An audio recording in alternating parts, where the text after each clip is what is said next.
Hello, welcome to our channel. Welcome to Akhanda movie review. చూశాను, movie చూశాను.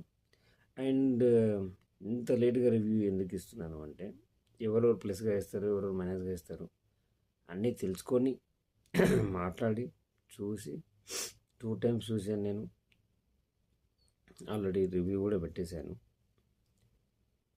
And this is the second review అనుకోండి, plus review అనుకోండి, minus review అనుకోండి.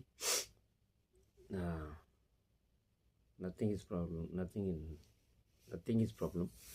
And ఇంకా movie రివ్యూకి వస్తే, and అఖండ మనకు పార్ట్ 1 నుంచి మొదలవుతుంది. పార్ట్ 1 ఎలా ఉంటుందో సిమిలర్ అదే స్టేట్ ఆఫ్ దాంతో కేటగిరికల్గా అదే దాంతో వెళ్ళిపోతుంది మూవీ. అండ్ ఇంకా మూవీ వచ్చేసి ద సింప్లెస్ట్ సూపర్ చింపి ఉతికారేసిందని మీ అందరికీ తెలుసు.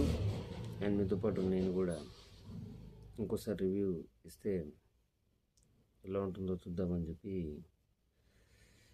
రివ్యూ చేయడం జరుగుతుంది. అండ్ ఇంకా అందరికీ మూవీ స్టోరీ తెలుసు. ప్రీమియర్స్ నుంచే బ్లాక్ బస్టర్ హిట్ టాక్ వచ్చింది. కొన్ని డాగ్స్ ఉన్నాయి, నెగిటివ్ రివ్యూ చేయడానికి మాత్రమే పుట్టాయి. అందులో రేపటి నుంచి ఎక్స్పోజ్ చేస్తారు వాళ్ళని. రేపటి నుంచి ఎక్స్పోజ్ చేస్తే చాలా బాగుంటుంది.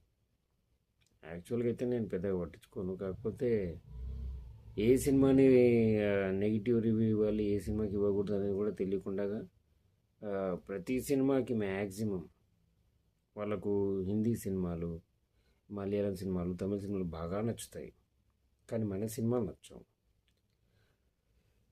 తింటే గ్యారెలు తినాలి, చూస్తే బాలయ్య బోయపాటి మూవీనే చూడాలి, అందులో డౌటే లేదు.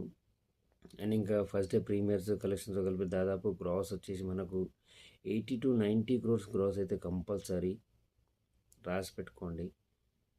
80 to 90 రేపు న్యూస్ వస్తుంది కదా, compulsory 80 to 90.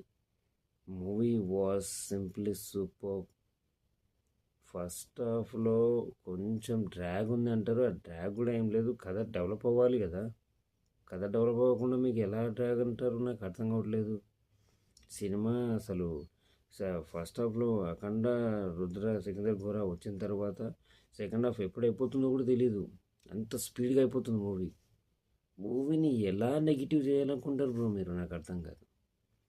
And movie was simply super. ఫ్యామిలీతో కలిసి చూడొచ్చు. Thank you. ఈ ఛానల్లో నేను ఫస్ట్ టైం చూస్తున్నాను. Please like, share and subscribe. Thank you very much.